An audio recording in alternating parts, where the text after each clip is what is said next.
Good evening. Welcome to the lecture series. My name is Enrique Walker. I'm the director of the AD program and will host the session on behalf of Manuel Andraus tonight. It is my pleasure to welcome to the school Camilo Restrepo. Camilo founded and leads the practice AGENDA together with Juliana, Gallego, Martínez, an architectural practice which is based in Medellin, Colombia, since 2010, which is in fact a key component of his architectural practice. I met for the first time Camilo about 8 years ago, and he was introduced to me as basically the person who could actually allow me to understand the Medellin case. In fact, he has been a decisive figure in the contemporary architectural debate in Latin America, but first and foremost, somebody who has actually read, interrogated, and deciphered the case of Medellin, a kind of extraordinary case of transformation of the city, but also the role that architecture has played within it. By the same token, I would dare say that Camilo has also been a sort of very important force in situating the city and the urban question not only at the core of his work, but also at the core of the architectural debate in Latin America at large, which I must say for some of us had been an elusive question when we seem to be sort of doomed to exclusively a discussion of architecture in Latin America at the level of the region.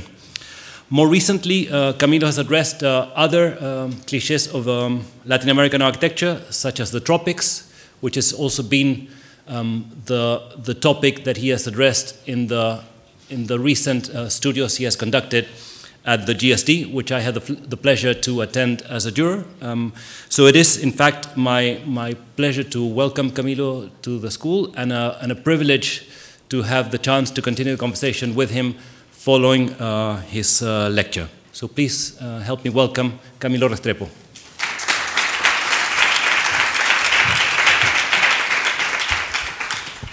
Thank you, Enrique, for your kind presentation.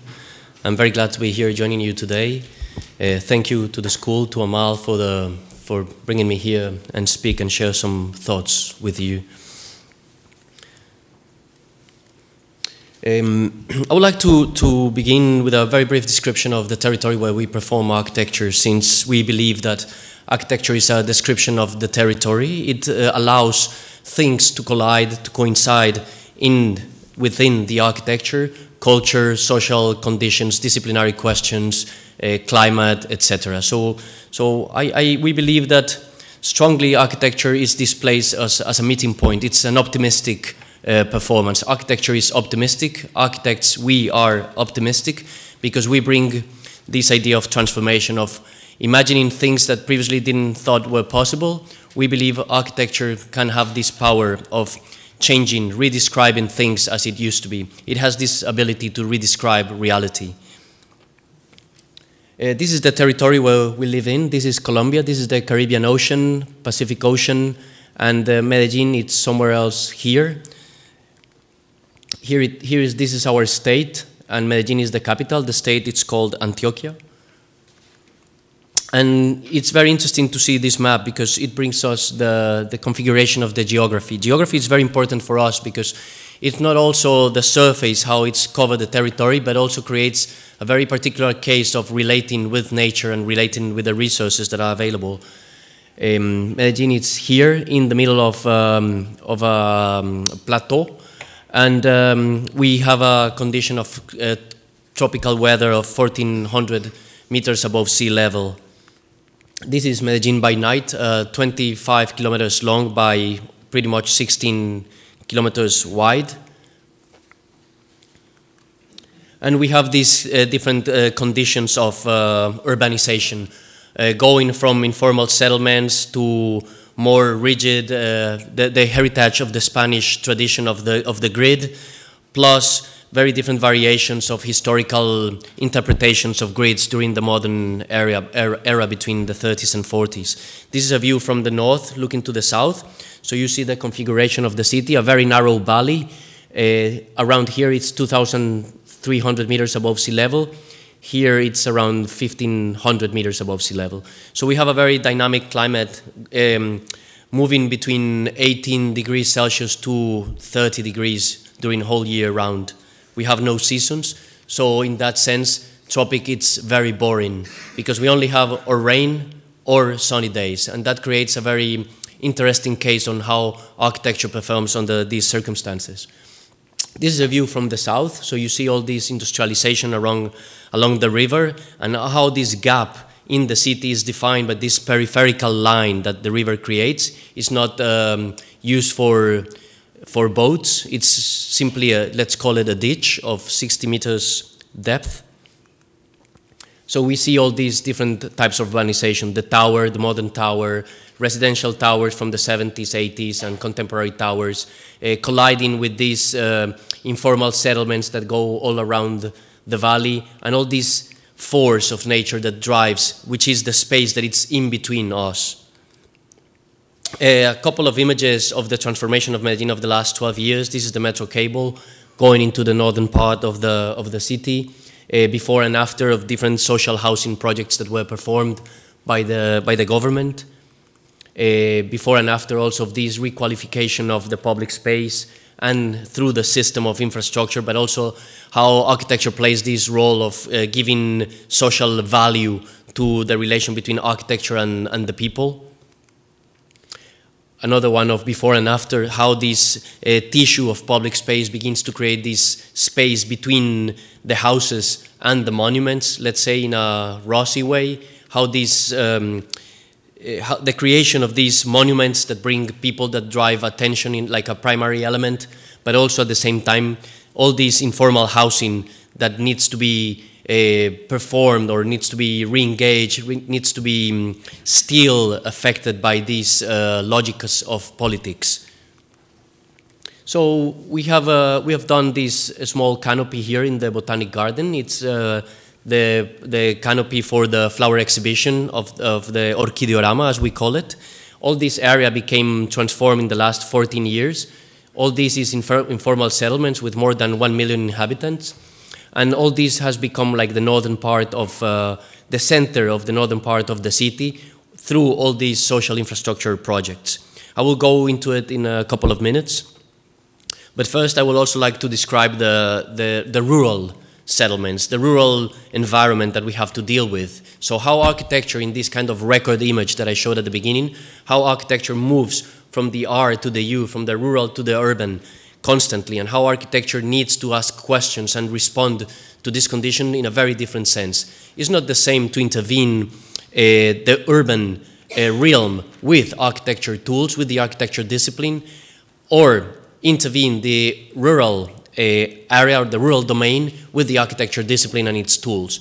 They need to be recalibrated, they need to be assume that they perform differently because the effect and the condition there and the context operates completely different. I will go into it through the lecture. So for us, the mountains are not the last frontier. We live in the mountains. It's where we live. It's how we create our environment. It's what we transform through and with architecture. So we look at these different vernacular settlements, this vernacular information that I think explains very well of the territory, how they engage and transform and settle these platforms in order to make surface flat. To make surface flat sounds a little bit absurd, but in Colombia it has a lot of meaning because everything is steep. So the action of making flat, it's the first action that we need to engage in order to create a realm for architecture to happen. This is the kind of history we inherited, as there is a big difference between Colombia and other countries in Latin America. Colombia doesn't have the tradition of Peru or Mexico of having pre-Columbian heritage, doesn't have the European influence such as Argentina or even Peru in some places, or other places like Uruguay. So Colombia falls more into the side of Brazil, but without the immigration. So that makes it a very endogamic culture, a culture locked within itself for many different reasons. One is geography, as I have shown before, but the other one, of course, is the conflict for the last 60 years. So for us, history, it's incomplete. Our historical references locally speaking can only be taken or referenced to vernacular architecture. But we see a lot of potential in these kind of situations. It's a very intelligent architecture. I will develop the idea further. So you see all these kind of very basic motifs taken from Owen's Arts and Crafts, the Grammar of Ornament from the late 1900s that arrived with British and mining engineers. So people began to adapt these graphics coming from Owen's book into these kind of climatic devices. So how we begin to adapt this foreign history into tropicalizing it, to making it our own, and then this became our heritage, also mixed with the Spanish construction tradition of Extremadura and Andalusia. So we live in this kind of the cliche of the tropic. When we mention the tropic, we all believe that the tropic is this. It's a beach with a white sand, a blue sky, perhaps with a cocktail with a little umbrella in it. But the tropic, it's more complicated, because the tropic, it's a condition that it's a belt that goes around many different climates, many different conditions. So the tropic is this, but at the same time is this. It's the Andes Mountains. It's this condition of being on top of a mountain. While here you can have 30 degrees Celsius on a warm day, here you can have minus 10 degrees in a late, at dawn. So you have all these situations within the same place, within hours, driving from one place to the other one. So then how we began to ask ourselves, how do we engage into architecture to respond to this condition without being nostalgic, without being referential in the sense of being too much with a moral approach to technique, or having to explain our architecture within the social values? Because I think that one of the greatest curses of the last years is that every time, and this also belongs to the cliche of the tropic, is that every time we mention tropic or Latin America, we immediately tend to believe that architecture needs to be socially engaged, made by collaborative processes, made within the community, and that's not necessarily. I mean, in our places, such as Colombia, architecture is always socially engaged. We just don't need to highlight it constantly to remind us of that role. So one of my concerns is, and that's my purpose as how I perform and understand the discipline, is that architecture needs to respond within the frame of architecture itself. And we cannot judge them out of it, because then we will be talking about sociology, politics, economy, or perhaps something else that doesn't bring anything back to the discipline. So I think that we need to protect our discipline, especially in these days of extreme porosity, where architecture discussions are not intended as to be a station where everything arrives into architecture and becomes architecture, but the other way. Everything that we tend to discuss in the last years, I think it's a kind of a hijacked discipline, is that we tend to discuss architecture within the realm of sociology, ecology, material culture, but always running away from the discussion of architecture itself. So going into the architecture, how do we understand it? I think we architects are the only discipline that create projects for ourselves, and we are only successful once we place the problems, and we are successful getting out of the problems we ourselves created, engaging these problems into a reality. Let's call it a context, but also call it the compromise with our time and our region or our context. So we see the architecture as this crossing part between discipline that constructs problem and a practice that solves problem.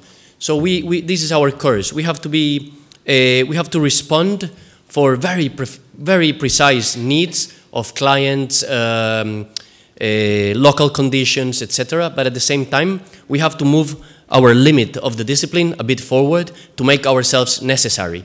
We have to make ourselves necessary for the sake of architecture on one hand, but also for the societies we work in. So the question is, how do we make ourselves necessary?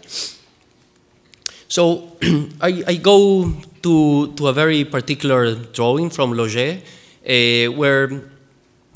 where all the canons of the classic order are lying below, And we see this image as a very promising image, a very complex image at the same time, because somehow what the goddess is pointing out is not only the archetype or the type and all the discussion on the texts that have been written about this engraving before, but also what's necessary to make architecture out of nature, or what we consider nature, and what's the role of this limit, and how this architecture, this idea of making architecture, which is tracing the limit of making inside and outside as a primary element, how do we engage and understand this when the climate and the condition and the territory allows us not to have walls? How does our architecture breathe? How does our architecture, it's able to engage into these context discussions of place, site, even if it's precise, perhaps, in these regions, how these work, but at the same time be able to judge, participate, and belong to this tradition, which is the Mediterranean history of architecture, which I consider it's the history of architecture. So, looking into these engravings, the creation of the Corinthian order, it's a very beautiful story that Monet also mentions in his text about arbitrariness, but I think for us has been very useful and very beautiful to understand what architecture is about.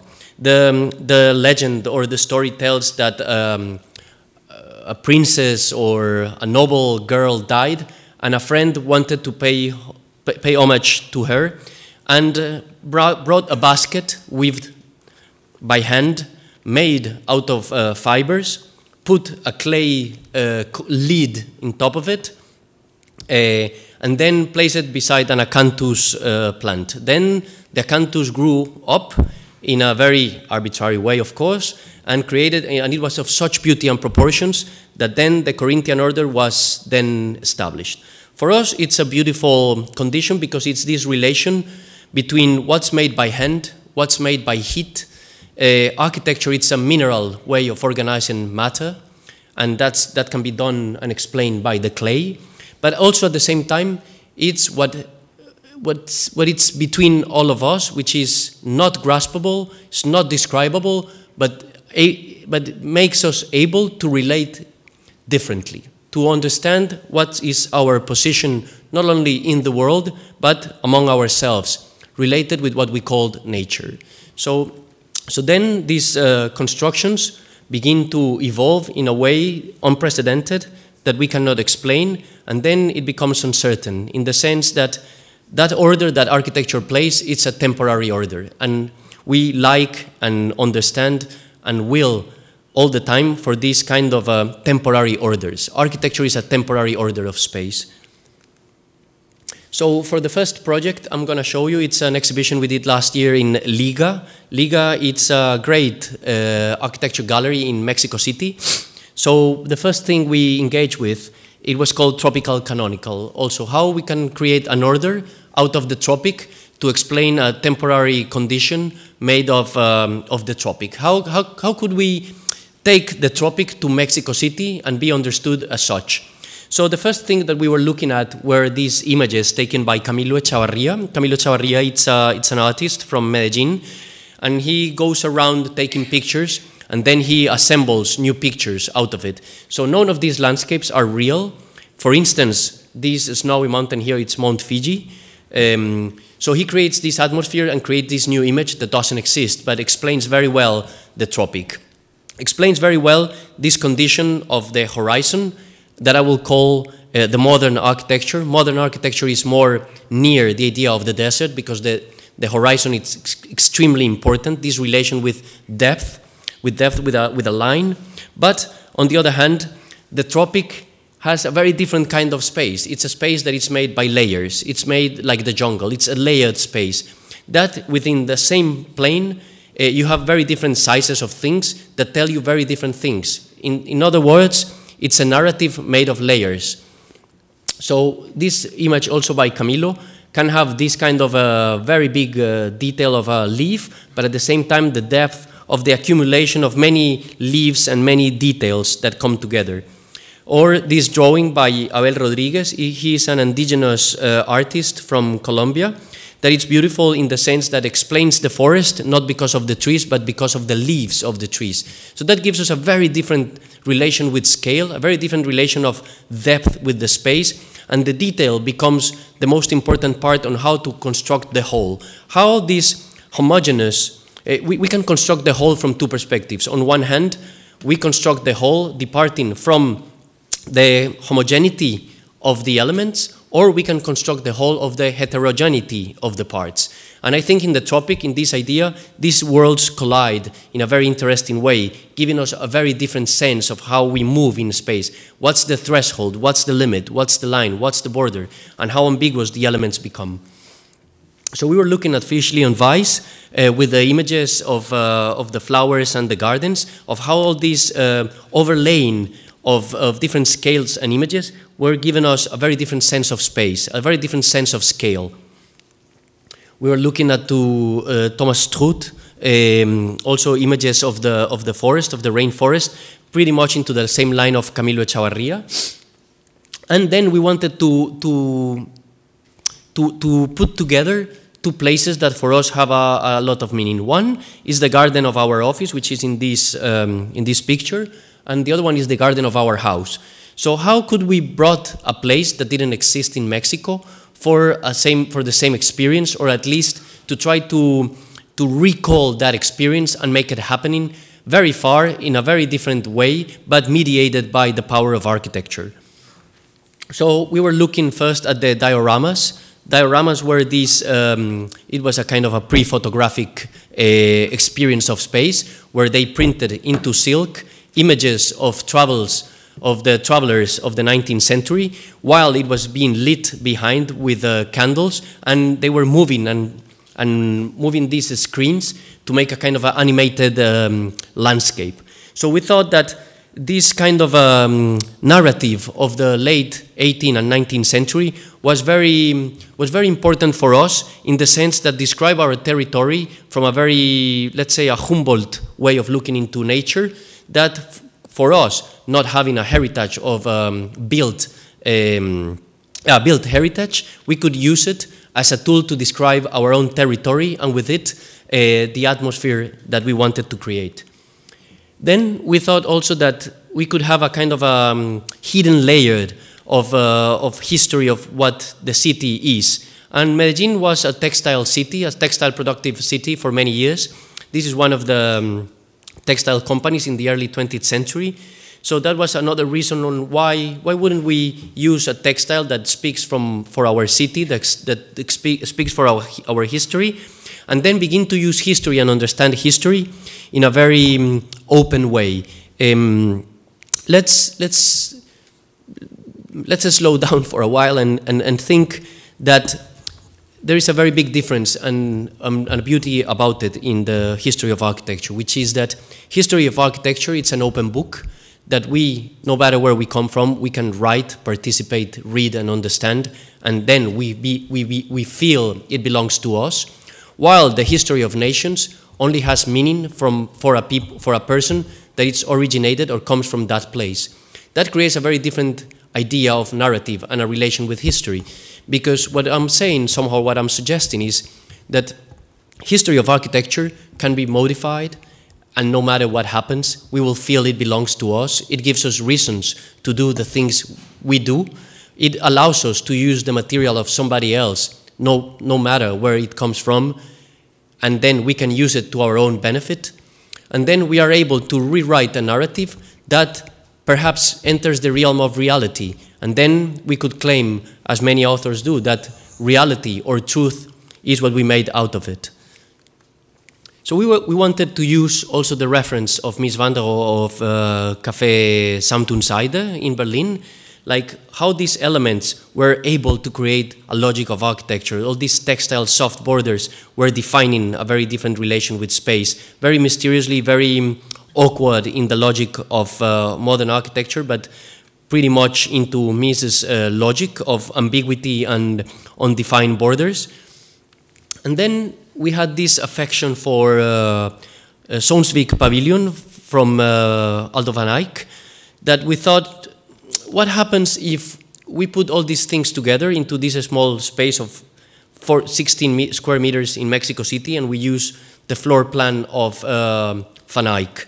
So we were wondering if we could invert everything as the tropic usually does. If the northern culture has taught us that things are rigid, that the light should come from above, that transparency is made by glass, why not believe that the light won't come from above, it will go from below, more into an Arabic tradition. What is rigid in Zonespeak, in our case, will be flexible, it will move, it will be dynamic instead of static, and instead of discovering the layers of opaque walls, why not creating a space that is layered as the forest? So we inserted the whole floor plan into the corner of Liga, very, very small. This is 14 square meters. This is the gallery. So we created this overlay of silk textile printed in color with different scales of tropical nature. So as long as you were moving into the direction of discovering or unveiling this line, you will see how the scale will change of the patterns that were printed on the textile. So as you see, it begins to grow from flowers to bushes to plants and then to trees, and then to create the whole forest. So this is what came out of it, and I like to start this lecture with it because it somehow explains what we think about architecture, about this very fragile border that needs to be dilated, that needs to be expanded for things to happen, to respond to a very uncertain social condition that today might be needed for a concert, but tomorrow for a riot, a political riot, or the other day for a car exhibition, or to be articulated as a public space, but then the other day as an enclosed garden. So we were thinking that this flexibility, this permeability will allow us to create this space that it's expanded the threshold. So this is pretty much the effect of the installation in the gallery. It was very high resolution print, so when you were getting close, you could see and define and recognize the patterns of the plants, but then at the same time it was extremely ambiguous because it looked also at the same time as just silhouettes. And this is pretty much how it looked outside. So here a small video just to show you a little bit how it moved, how it performed in the space. These veils of undefined transparency that you could see through but not completely, that they were enclosing a space that was made to go through, so it was not a place to stay. So all these kind of ambiguous conditions that are not black or white, but at the same time are black and white and gray, is what defines this idea of the tropical space that we are pretty much into trying to define, trying to work with. But at the same time, how this tropical space, we found this kind of paradox that the more specific the elements of architecture are, the most ambiguous the space becomes. So it's this paradox. Once you realize a column is a column and you can read it as a column, a window is a window and it plays no tricks, it's just a window, and the wall is just a limit between inside and outside that can get porous and can create this ambiguous condition of letting the air through, which is not completely inside, which is not completely outside. Then, when you realize that these elements play the role it should play as the tradition of architecture has taught us, in a very specific, perhaps we could claim also conservative way, then it operates in very interesting ways in the tropic, because it allows people to do whatever they want, it allows things to happen. And that's a very important condition, how we allow things to happen. Not to control the whole space, but how this space becomes negotiable, how this becomes openly enough for things that we didn't believe could happen or that we didn't expect. I will move a little bit further here but you see how something that was rigid became dynamic, right? And something that was static, now it's movable, how something that was opaque became transparent.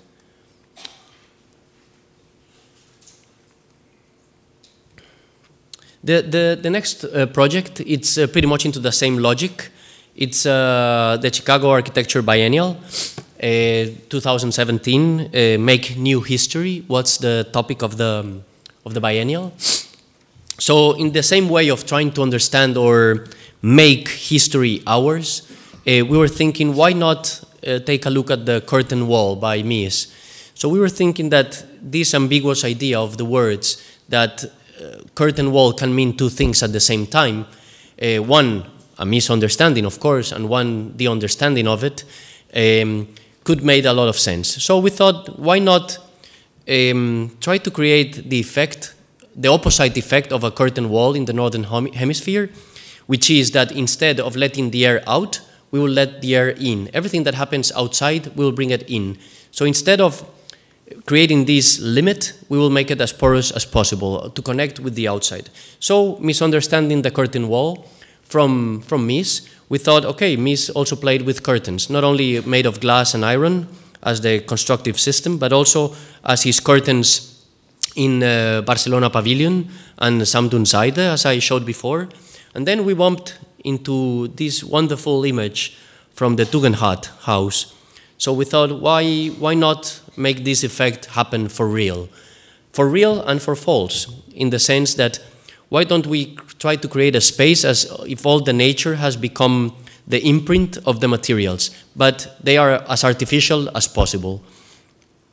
So we thought, okay, let's give a different interpretation to all of the patterns that Mies created in his project, in most of his projects. So let's give them a tropical interpretation, a graphical composition of a device, inverting the condition from moving from a mineral order to a natural order. So the wall at the, of onyx at the Barcelona Pavilion, we made it become an orchid. The stone of the outside of the Barcelona Pavilion, we made it become lichen. The other stone, we made it become moss. And the wood, the mahogany wood, we made it become the trunk of a tropical tree that it's called ceiba. Okay, and the other one of the Barcelona Pavilion, and that it's also present in Lakeshore Drive, we made it become the depth of the forest. So we created all these different patterns of leaves, forests, lichens, flowers, etc., into a new order to create and define a space. So we were getting back again to the Loge engraving, thinking about what's inside and what's outside, and how we could define and recreate this idea 200 years after the Loge idea of architecture and the archetype and the illustration ideals of architecture.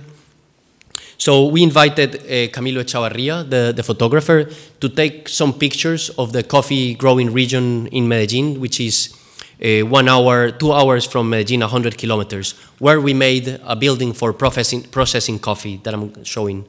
So we thought, why don't we use the logic of Mies, of the curtain wall, with the logic of our project for processing coffee that has also a curtain wall, but instead of being transparent, it's opaque and it's full of holes to let the air go through, which is completely the opposite.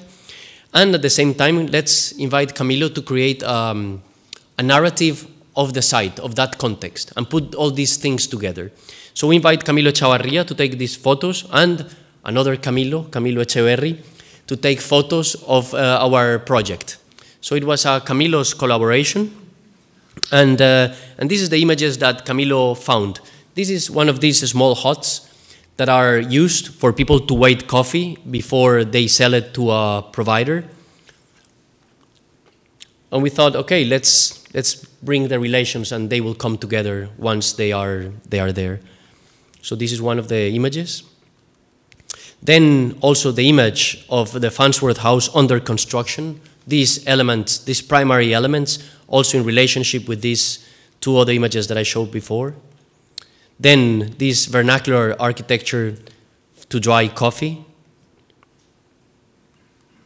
This is our project. This is the system for floating facade or curtain wall, but then used completely for the opposite purpose, just to have a cover and let the air go through. Then also the Lakeshore Drive under construction. One of the only heritage we have there, which is these coffee infrastructural buildings to dry and process coffee from the 19th century, which operate in a very precise ways, as I mentioned before. A slab is a slab, and you can read it as such. The columns are columns, and you can read it as such. So it's no trick in it. It's very direct, very pragmatic, very objective, very defined in its elements. An image also of the threshold between inside and outside of the Farnsworth house. The threshold, which is very important for us, this image of the coffee growing building from the 19th century, this limit that defines an inside and an intermediary space that is not completely in or out, that intermediates between inside and outside, a temporary space. Then another image of the description of the site by Camilo. We put together some historical images of sugarcane processing mills of the 19th, 18th century. This one, it's in the Caribbean. But also, again, the rationality of the elements, the objectivity of each one of them. And then also how we used all this logic of cutting through the wood to let the air go through, that we will reinterpret it in our project. And then our project on this site, described and depicted by Camilo. So then how this curtain wall began to allow the air to come through. And then the project on the site, making reference not only and connecting not only with the vernacular architecture, but also with this logic of the traditional or the history and the heritage of modern architecture. How this idea of nature in Latin America since the 1800 and 1900 was to bring nature into the inside. Nature happens inside, not outside. So it inverts the logic of how we define space. This engraving also from the 19th century. And then the region where the project is. And of course, these descriptions by Humboldt of the floors of over sea level that were also depicted by the nearby mountains, taken also by Camilo. So we put all these things together in a small niche in a very long hallway, more or less 60 meters long by 4 meters wide in the Chicago Architecture Biennial, in the Chicago Cultural Center. So we were using all these references of wood, cutting the elements, the ceiling, how the light came from below in an Islamic tradition, more than Northern tradition, and how our project begins to create this logic of this box that gets perforated by just letting the air go through. So this was the hallway that we got. And this is the installation. So we created all this niche, creating these walls of bringing this atmosphere of humidity, of warmth, of climate, of this tension between these spaces that you had to wander around to discover and see what was inside. So inside were these images that I'm showing you and some others as well.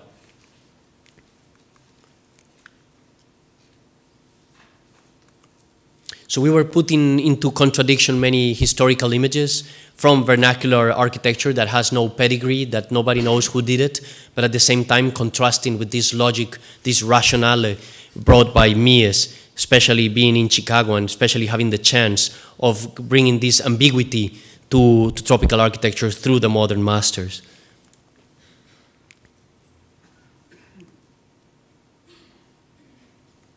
Another detail.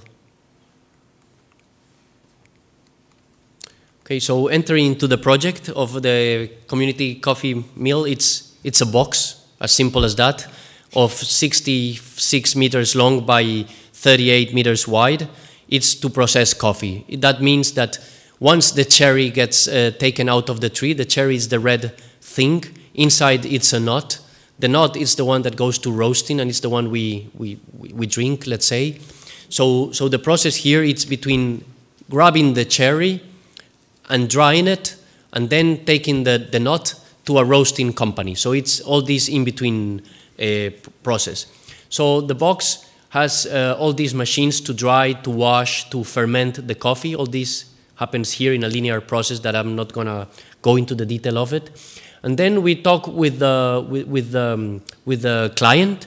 why not bring a little bit of social responsibility also here to allow the kids and the farmers, because this is for a cooperative, to have a small community center. So it's a mixed program of processing coffee and at the same time educational facility, which is more or less 80 square meters.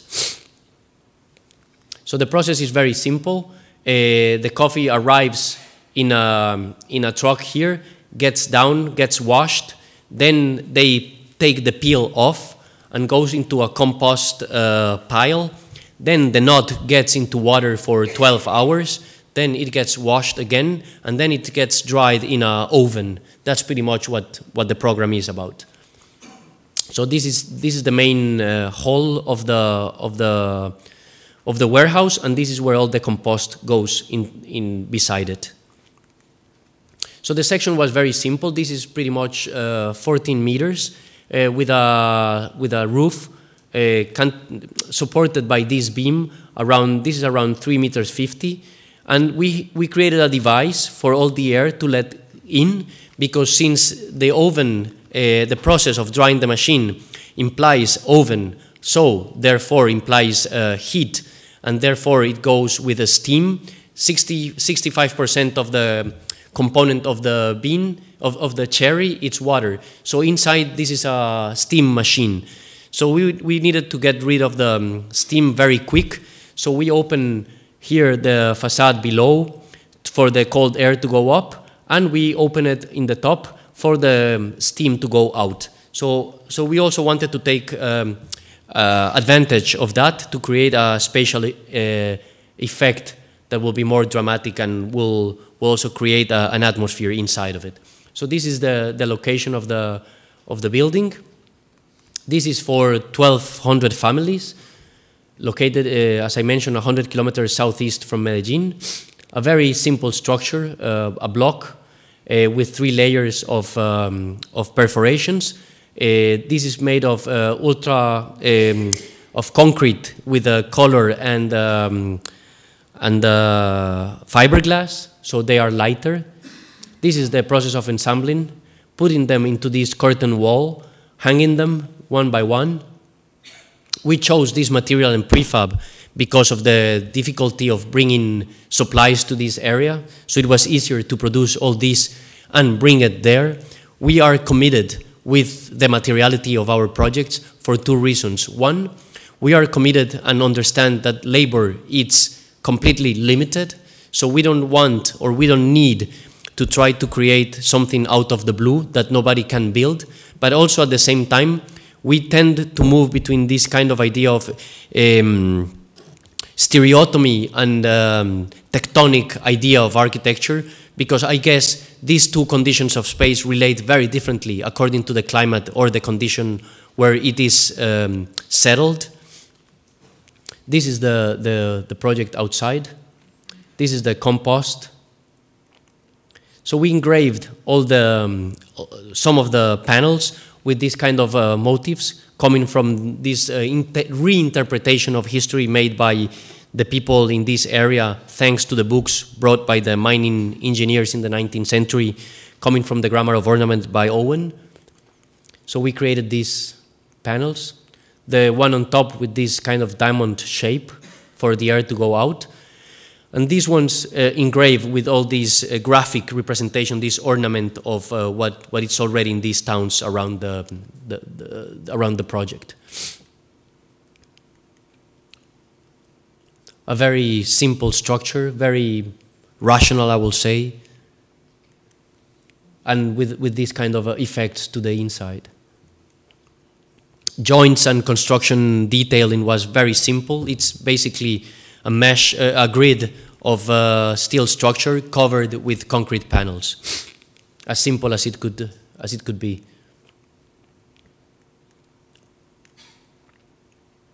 Almost a no detail architecture, in the sense that we didn't have to solve all the problems of labor and construction system out of just a few drawings. This has become somehow a center for the community. So kids go there to learn and see other information and get other information, connect to internet, Wi-Fi. And this is the effect I was telling you about, the steam inside, which is, I think it's very beautiful for a facility, for just a factory. Then I'm going to be very brief with the Orchideorama. The Orchideorama, it's a competition we won in 2005 in association with my father, J. Restrepo, and my friends from Plan B Architects. It's a canopy for the Botanic Garden. It's mainly a structure made of steel, built on site. There is no prefab here. Everything was built on site. This is pine wood. And the idea was to create and to expand this threshold again. How we were able to bring inside and outside without you even notice it, by just creating a canopy. How we will manage and calibrate the border of the building. How we will set roofs against walls, let's say, making echo of Lina Bobardi's text of stones against diamonds. We were thinking more about roofs against walls, in the sense that in the tropic, it's more important the roof than the wall, because it allows you to provide shade, to provide a cover space, a multi-purpose space that it's able to adapt to many conditions by a very simple floor plan. So this changes during the day, with rain, without the rain, with a festival of music, or a capoeira class, or very different situations. So it operates in a very interesting way, which is like a semi-covered public space available for people 24 hours a day. There is also a small video here that explains how it's used. It changes with the days and how people engage there. The idea was to have 10 structures that we call flower tree, which is mainly 7 hexagons, where the one in the middle, it's always a void that has a special garden down below. And then each one of them had a different garden with orchids or tropical flowers. For the competition, we thought it was going to be 14 of these structures, but due to budget, it was shortened into 10. But somehow, since we thought about it in a way of a system that was solved only by defining one of these elements, no matter the shortage in budget, the building stayed the same. But now, it has become very interesting in the logic of the city, of the everyday life. People go there to practice music, to just spend an afternoon there, and it has become a very successful public space that expands again this ambiguous territory between inside and outside. The wood, it's pine wood from a sustainable crop near that it's brought near Medellin. And it's polycarbonate for the ones that are transparent, and a metallic tile for the ones that doesn't let the air go through. So it creates also this condition as if we were into the forest, into this space made of layering, but that here was going to be mixed with this idea of the horizon, this ambiguity between being very tropical, but at the same time allowing you to see through the space, which is something that it's more from the northern tradition of architecture. Then, just to finish, this is a school we just finished last year. It's also in association with my father, J. Restrepo, and it's located 300 kilometers south from Medellin, near a city that is called Cali. This is a place called Jumbo. This is sugarcane plantations, and this is an informal settlement. So we thought that the piece that we were doing there, from a very symbolic approach, it had to create order there. It had to be monumental. It had to create a certain relation that wasn't previously there, in order to create a different social logic, a very different logic with the territory.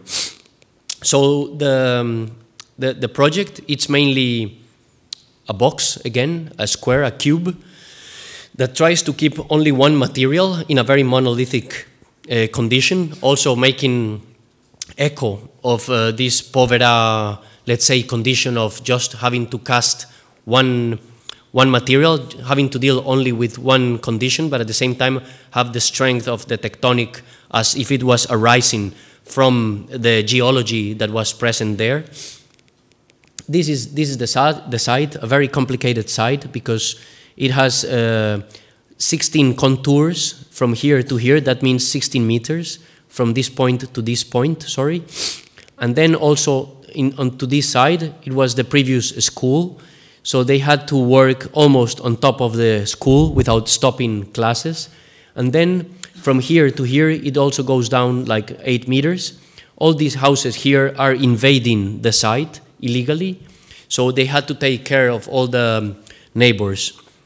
So we thought that the best option was really to create a very basic shape, making echo but inverting the typology of the patio. In the typical typology of the patio, the corridors are inside, allowing the privacy to happen for the exterior part of the building. But we thought that we needed to make it the other way around due to the climate, that it's around 34 degrees Celsius year-round. So we thought, so let's place the patio in the middle in a very gridded or rigid grid, that we will take the ramp to the corner of the mountain, the entrance to the other, let's say, the bay of the terrain, and allowing people just to circulate in the perimeter, always protecting the core of the building as a way of making air flow and allowing children to play inside without falling off the building, because that was pretty much restricted. So on the first floor, we have the cafeteria and the restaurant of the building. This is a 1,700 square meters building. The library, the kindergarten, and the infant stimulation room. And on the second floor, it's just rooms in a cross diagram shape of functional distribution, and some double heights that were taking place, especially in the hall of the entry of the school and on the library. But then, again, how the type was changed to bring the circulation to the perimeter. You can see it here. This was the most important topic for the interior of the building, which in the end is not an interior, it's again the exterior. Then the roof with a slope to one side to get the most of the light as possible without getting the heat. Also, these elements began to play a very important role to cut the noise up there. So they had an angle that was calculated to cut the waves, the sonic waves of noise here, and also this element to cut the afternoon sun. In the tropic, the sun is not something you wish to have, it's something that gives you problems.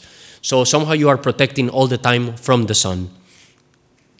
So this is the double height of the library, and a very beautiful space, which is the ramps and the double height of how you circulate. So for us, circulation was very important, how you move in the building and around the building, how you get different images of the landscape through the building, how we understood the building as a device to understand the topography, as a device to see the landscape, as a device to understand space, the space that it's below you, but also at the same time, how you can create this intimate problem, that intimate space, sorry, that was at the same time very porous to the outside view. You will see it in the images.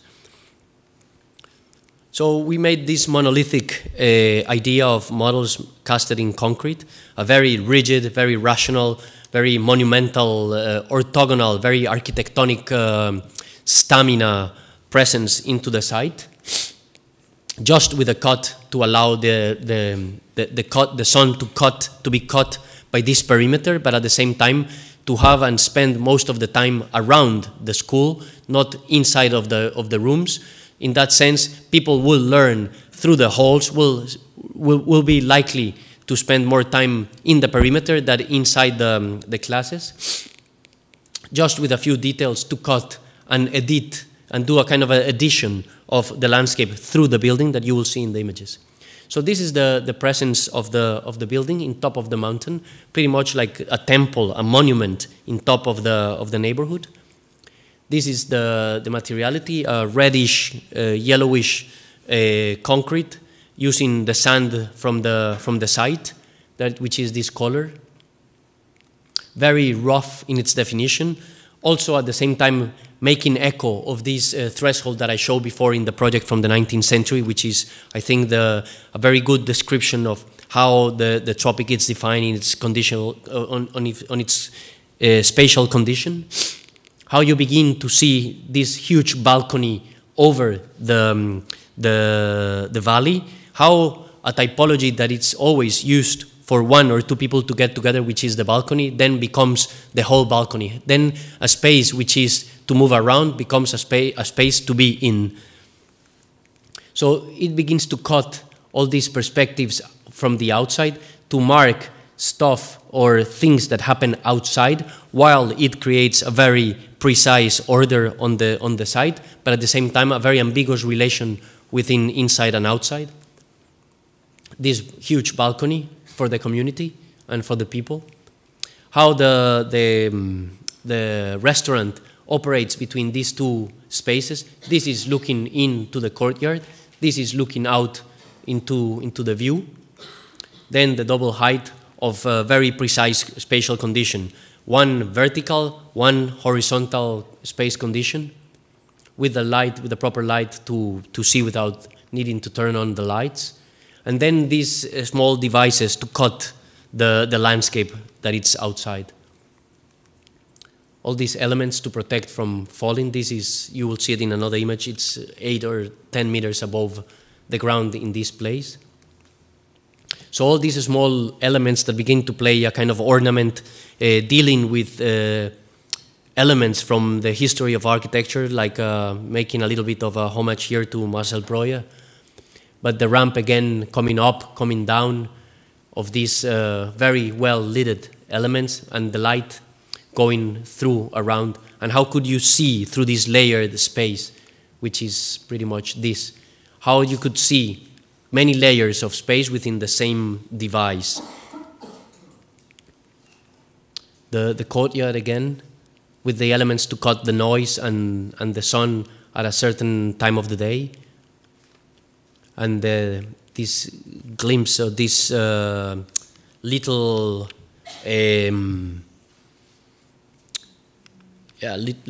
like, I missed the word, like paying attention to these things that were near in the landscape.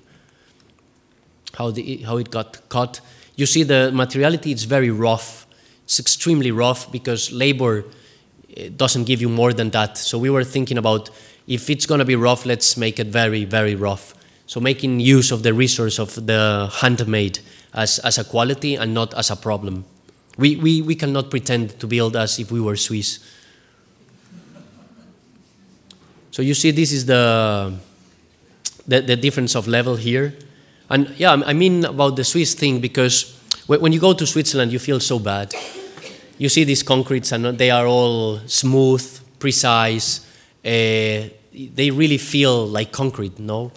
This sometimes feels like stone, sometimes feels like wood, sometimes the borders don't even match, but then you see that it's also a possibility of redescribing the materiality in those terms, of how things have a strength of being its own by the roughness of it, of the naturality. And this is pretty much the school from the outside with this huge balcony going around. So we were thinking pretty much of how to make this type of space, making it the whole definition of it, a courtyard and a balcony for everybody to enjoy. I guess that's pretty much. Thank you very much.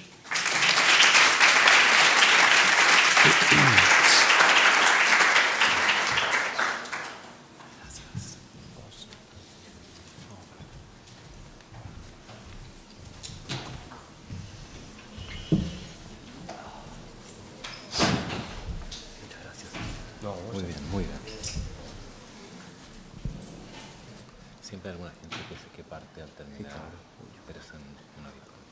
Los que se quedan son los buenos, ¿no? Exactamente.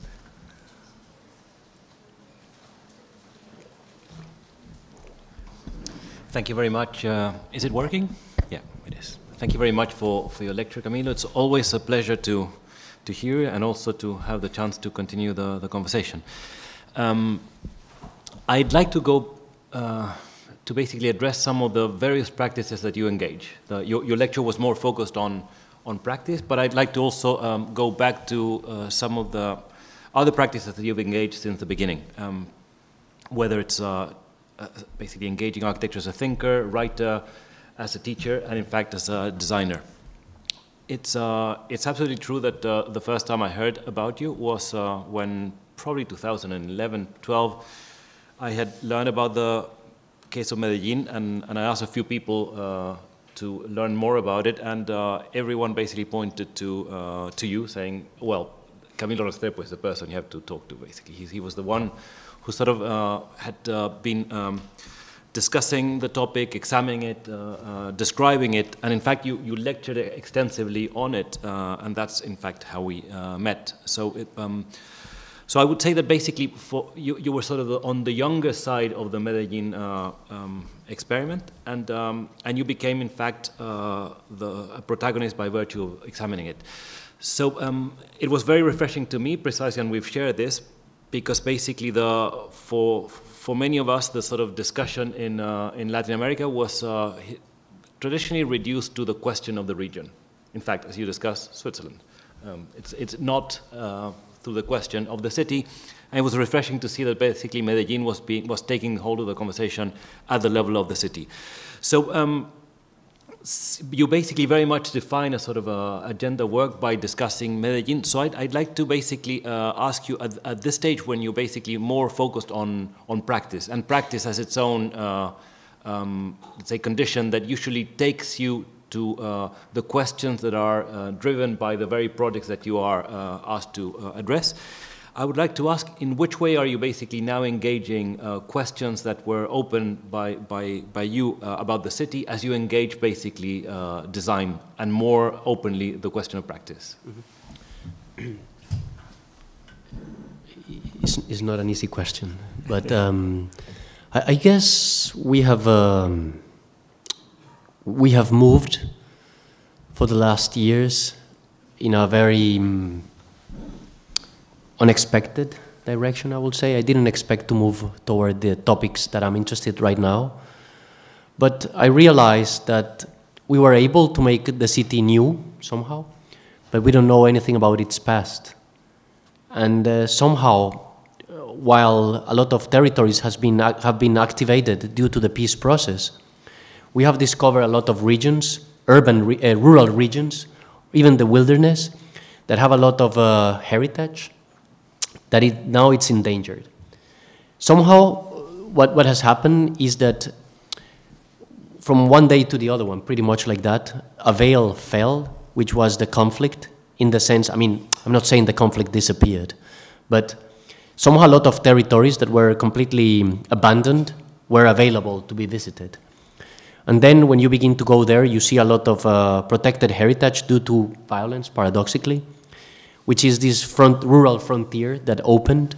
And then suddenly we were facing a country that we don't know, a country that we don't understand, a country that we don't know what's going on. So I thought that why not understand the history of architecture, not only performing in the cities, but also outside of them, can create a different narrative on who we are. I mean, sounds a very stupid purpose, but because it sounds, I mean, asking yourself who you are today is not the same of asking who you are 100 years ago. But then you see all this heritage, you see how we tear down all the cities, pretty much our historical centers in all the country, beside the Cartagena city center, a little bit in Bogota, a little bit of Popayán, a city to the south. All our cities have been completely demolished. So then I'm saying it's unexpected, because for a period of time you want to play the vanguard perspective, right? But then you realize that the vanguard, or trying to play this vanguard, requires an understanding, an understatement, which is that if you want to play the vanguard, you have to know what's before. So it has taken us to a path that it's very weird, I will say. I had very bad history teachers, very bad theory teachers too. So somehow I'm trying to do the homework I didn't do at school, which is go back to the seminal texts of architecture, trying to understand what's the relation with the situation we face now in a very pragmatic way. What happens with the city, what happens with rurality. And then mysteriously, all the authors that were completely boring at the time we were studying, they all make sense. So it's a very weird situation. We understand the city and rurality in this codependence. They need each other, and we need to come with a certain amount of ideas on how to intervene in these places, because not only from a responsible point of view of social responsibility, but also what will be the role of architecture there? Would it be to urbanize what previously didn't have any urban condition? I'm not so sure. Would it be to keep it as it is? I'm not so sure. So I think it's the right moment to ask how we make ourselves necessary. That's pretty much what we are into. Right. Would you also say that your push towards the city was both basically an opportunity, because there were things happening in Medellin that made basically discussion on the city, but also on the city through the architectures, through basically, it's a city that changed through a number of very precise buildings. So the Rossi reading is very important there.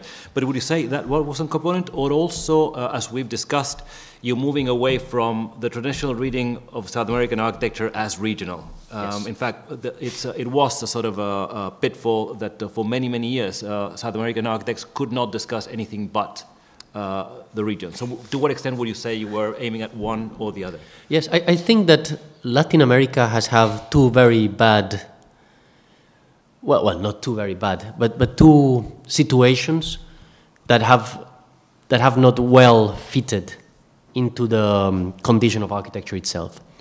One, it's when Aravena gets to be the curator of the biennial. It's fantastic, I mean, Latin America there playing, but then a veil fell immediately over the perception of Latin America, which is that all architecture needs to be socially engaged. And I think that has taken us to a very weird path, which is that the cliche of Latin America now, it's expected to be either regional, in the critical regionalism tradition of Mr. Frampton from the 60s and 70s, from the 70s, or this social engaged architecture. So somehow we have made ourselves out of the disciplinary discussion that needs to be engaged within the realm of history, theory, and the autonomy of architecture for some instance. And then we fall off this kind of train. The train is going into a direction, and we felt off the train for a long time ago.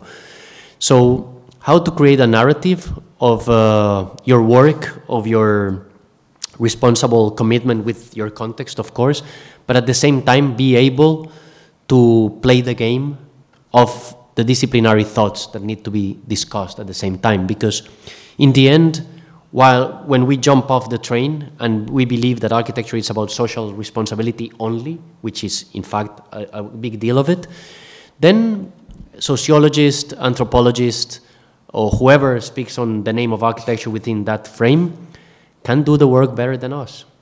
I mean, if you need to engage with a bunch of sociologists to do a project, then the sociologist will do the project better than you do, because you are not able to put what's important for the discipline in the line and make yourself believable. Then you begin to talk as a sociologist, as an ecologist, and you cannot do that. You are not trained for that. Precisely along the lines of this question that you in fact introduced in a slide before about working between let's say the discipline and the practice, and trying to basically work specifically within the field of architecture. How would you say the question of the tropics entered the equation in your work? I mean, I remember that we discussed it in your studios at the GSD. Yeah. It's also linked to some of the programs that you were facing. In fact, orchids or coffee immediately push you there. So, and in fact, it's often the case that basically an architect, as soon as she engages practice starts basically introducing forcibly the topics and randomly, basically. That's in fact the case. So in which way would you say that the question of the tropics, which is both its potential, as you said, and the pitfalls of the cliché, has allowed you to basically take further some of the issues that you were engaging before through the city? Yeah, I think that when you spend too much time, I mean, and we've done it, trying to create a narrative, a purpose. Let's call it a purpose. What's the purpose of our architecture? And then you see that if you speak about social conditions change all the time. And then it's very hard to build on top of that. Then when you try to work on technology, it's impossible. We have no technology as advanced technology. Then, I mean, you begin to check a lot of boxes, and then in the end, you are left with theory, history, and what you see all day, which is trees and flowers and more trees and more flowers and more nature and more pretty boring the same climate in the sense that it's rain or sun, that's it. So then you ask the question, I mean, it took me many years, but then how you can connect this and make it belong to a history of architecture. And then we began to use texts such as ungas of the archipelago in the city within the city, to see what happens if we take these ideas into a tropical city, what will happen? Or what will happen if we are able to describe the tropic within the representation collage system of Mies van der Rohe? What will happen? And then we began to discover, through the work of some students that are here, former GSD students, that it was possible to create another narrative out of these elements of architecture that, in the end, as I mentioned before, are as open as you want them to be. How we can use the history as an open text to create a narrative that begins to make sense as much as you are willing to push for it. It's sometimes, of course, you force it too much and it doesn't work, but then you are able to redirect and focus on something else to keep on building on top of it. For example, the work of Rossi. While I was a student, I felt completely out of it. I mean, it was complicated, it's too hermetic, it's too personal sometimes. It's a bad writer. Yeah, it's a very bad writer. It's very good for turning on the light on what architecture can be, because it's like a promise, it's not a real thing. But then, with the years, you realize that what he's actually describing and the role he's placing the practice in makes a lot of sense, especially for contexts such as ours, where things have no meaning. So then it begins to make sense, or the text of Ungas. So then you begin to try to adapt to this and create a melange of these things and try to grow from that. I have to accept that it's an ongoing process. Right. I must say I really enjoy the provocation of the tropics, because it's I think it's a high-risk game, because you're really on the edge of returning to the question of the region. Yeah. So it's really the sort of space where you can actually exploit maximum potential or fall miserably on whatever you're escaping from. Yes. So I think it's a phenomenally interesting topic. I feel that I should open the questions and not monopolize the debate. Please, who has the first question? Unless you want to respond to I will add, keep the last word. No, don't worry. I would like to add that if it goes wrong, that it has a very big amount of going wrong, it will be seen as the worst moral nostalgia. Right. Which will drown the boat.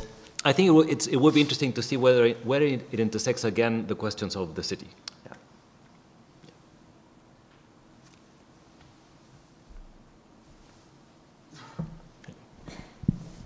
There's a microphone behind you.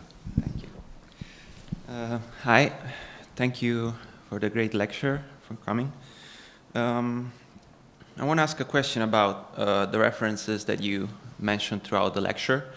You talked a lot about history of architecture, and in a way I like the way it was dialoguing, or let's say also in conflict with some other ingredients that you show up today, like nature, like tropics, as Enrique mentioned before, or the vernacular. But I was curious about why those specific references rather than others. You mentioned Marcel Breuer, Lina Bobardi. I think you showed almost 10 images of Mies. So why those specific references and how they become part of your process also? Thank you. I think when you have the will to connect things that seem to be disconnected, you have to go for the big ones already. I mean, it wouldn't make sense if I will go for X architect, no? Because the availability of information will be more at hand. And also at the same time, Mies has become a very interesting architect for me in its specificity of the elements, but in its ambiguity of space.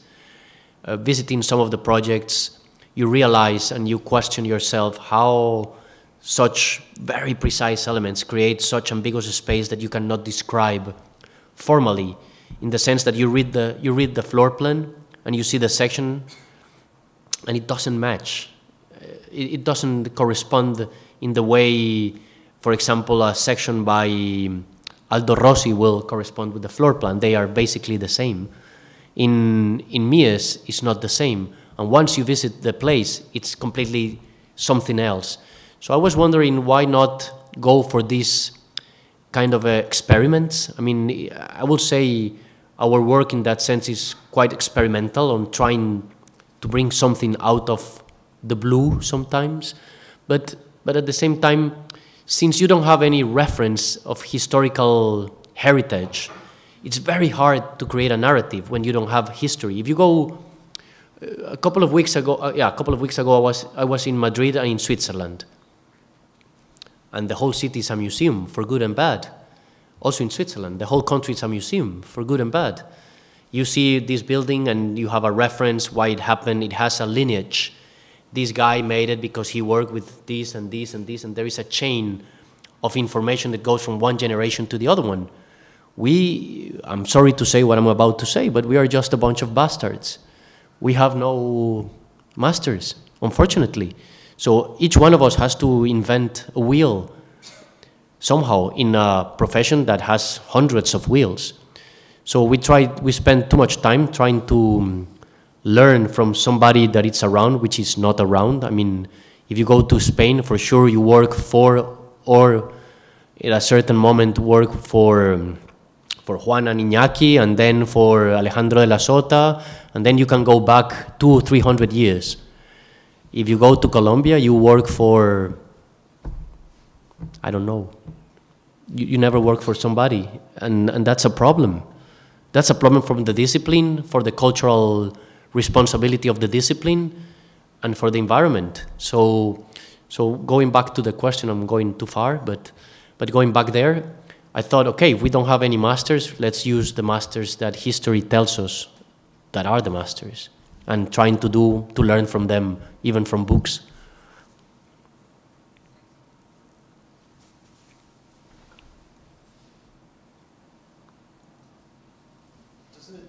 I think there should be a microphone behind you. Thank you. I think that my fear is kind of post-rationalizing Colombian architecture to be something that it's not, because Colombian architecture is a celebration of the vernacular. And what I kind of reference to is like what's happening in East Africa. In Colombia, you can study architecture. In East Africa, architecture programs are not set up. Architecture isn't something that one can go to school to study. And it's kind of like what needs to happen is kind of like not, I don't know, I don't understand the process of like applying Mies van der Rohe to the Colombian vernacular when it should be celebrated. If we're celebrating the tropics, if we're celebrating like everything that is uniquely Colombian, why are we like bringing in another set of ideas? Yeah. Well, I think that we have to accept something that it's politically incorrect, but it's a reality. Okay. I think there are first-level countries in architecture and second-level countries in architecture. We cannot claim that, I mean, the history of architecture has been written by Europeans, and the history of architecture is European. We have to accept it. And either we understand it and try to belong to it, or we are outside of it. I don't think as the world is organized, as narratives are organized, as the landscape of powers are organized, I don't think for a long time a Latin American architect will write a seminal book of architecture. Either will participate to the discussion of architecture itself. If you go through history, you cannot call 10 names of Latin American architects that participated in this logic. Modernism is quite an exception, of course, because everybody wanted to be modern for many reasons. But beside some of the Brazilians, everything is out of the picture. And we have, I mean, if we accept that it's unfair to be Colombian or Chilean or, I don't know, or African in the discussion of architecture, then you can make a point. Otherwise, we will always be left aside. So I think it's more an acceptance of a reality and willing to fight it from within than attacking it from outside. So it's a matter of kind of perceiving the world of architecture through the lens that's already prescribed to us. And then perhaps once we kind of understand it at a different level, we may hopefully be able to be a part of the conversation that starts to revolutionize the world of architecture. I mean, for example, just take a look at this. Most of the literature that has been written about the pre-Columbian ruins of Mexico and Peru are written into a European code. And that's why it's important. We have to accept we live in a European society. Somehow, either we like it or not. For the last 400, that's the order of the world. The European values, and I have to say, I love them. That's what makes our culture, and your culture, and that's why we are sitting here. Because there is a mega culture, that is the European culture. And that's what it's about right now. And everything is getting mixed right now. I mean, for many years, Europe was the rule. Now things are changing, of course, but if we don't know their books, we cannot write ours. Interesting. Great. Thank you. Yeah.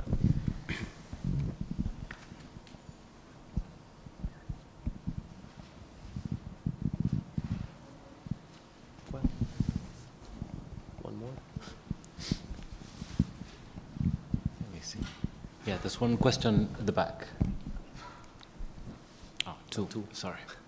So you were talking about like the architecture in Colombia and in Latin America being the architecture nowadays tends to be, you know, socially responsive or seems to be getting regionalist. So that's the same question that we deal with architecture in India. Like the only solution is either you be regionalist or you be like you have a social response to something.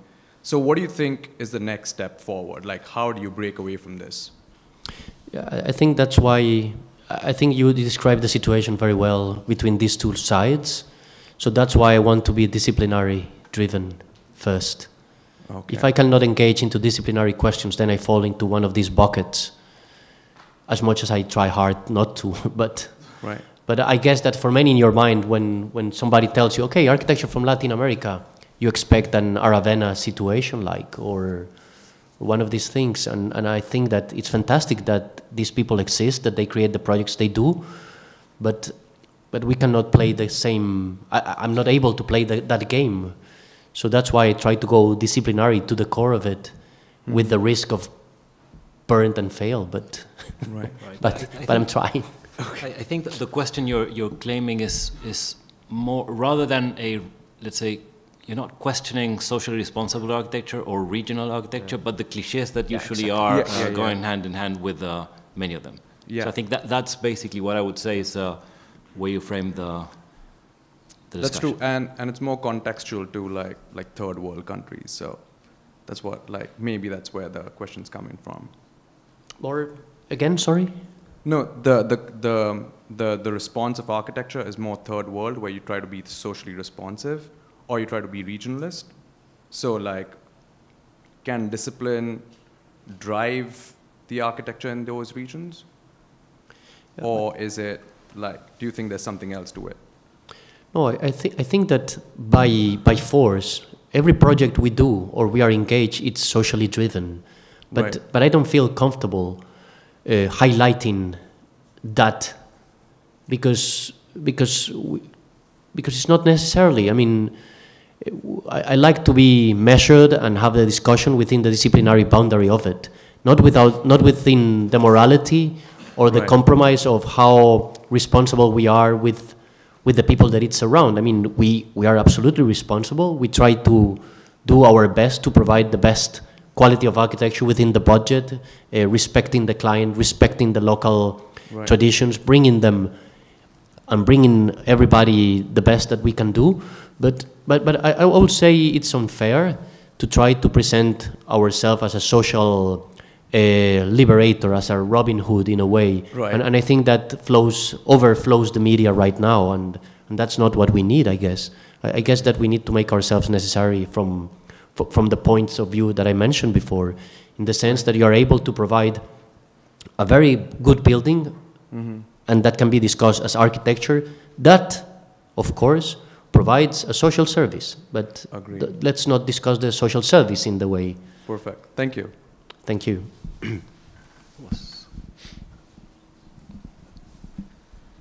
A lot of your work seems to be driven by the fact that you're in a mild, moderate climate, and you don't have the expenses that we have here in the north. Is that one of your main advantages?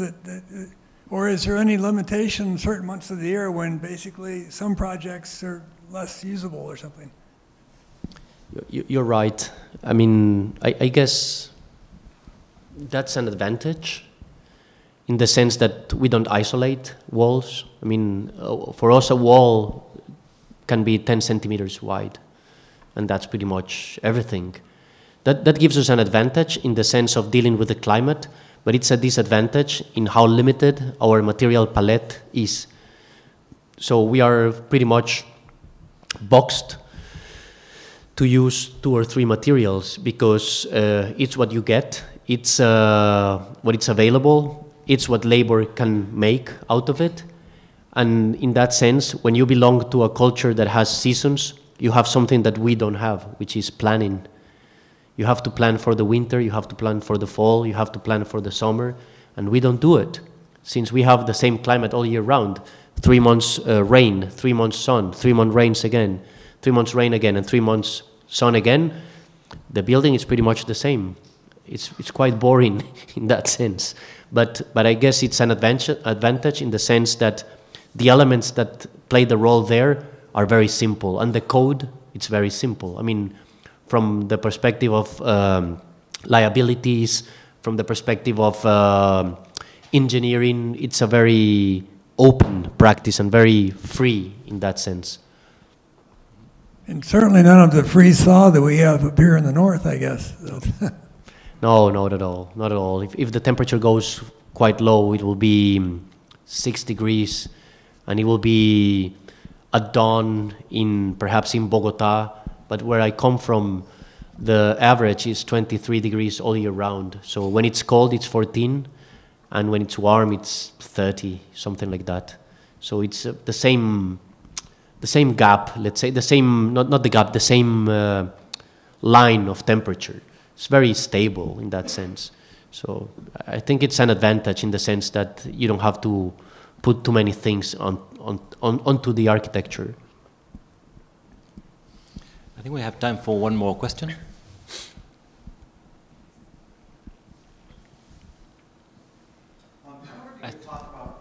There's a microphone arriving. Yeah. I wonder if you could talk about the relationship that you have with the artist that you're working with. I mean, a couple times you mentioned the photographer, then another photographer. The films obviously are made by a cinematographer. What is the relationship that in the practice? I don't know, for instance, like the printed screens are if they're your designs or you're working with a graphic designer. I wonder if you could talk about how artists are working with you, or you're working with artists to kind of think about your practice. Yeah. I think photography, it's fantastic in the sense that it's a way of looking into things. It's a way of letting things in and out of the picture. It's a way of editing what you see. And I think architecture pretty much plays the same role. It suggests some things that could be this or that according to the way you frame or define the spaces around. So we work very close with Camilo Echavarria, this photographer. His topic, somehow recent topic, it's this, what he calls illustrated landscapes. So he's trying to depict the tropical landscapes with the logic of the romantic artist of the late 18th and 19th century. And he creates this collage of images that I showed you before as landscapes. And I found our way of doing architecture in a very similar way. You have a very European frame of looking into things, but then the subject of matter is not European at all, but then you have to put them together within that methodology. So we have these conversations of how we put things together in, I don't know if it's a collage in that sense, but how we put things that contradict itself together. So for the textiles, we work with Joanna Bohanini. She's a graphic and textile designer that works in our office and sometimes on her own.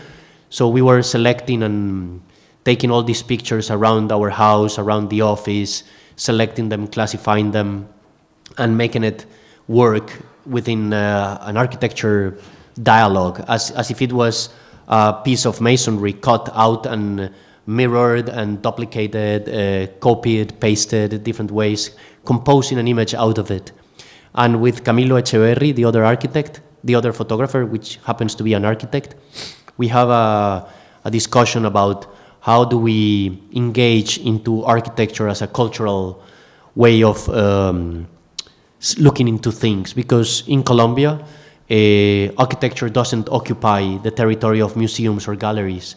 So there is no discussion between architecture beyond the realm of making buildings. It happens, but it's very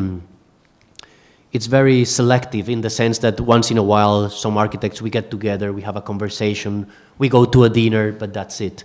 So in this way of operating, moving toward architects and especially photographers, it allows us to understand ways of looking into things. There is this beautiful text by Walter Benjamin about photography, which is called On Photography, I guess, in English, where he describes what's the role of the camera, what's the role of the eye, what's the role of the frame, what's the role of the image you are producing, what happens to the image that gets produced. So we try to deal and expand the conversation into that. How do we look at things, and what do they give us back?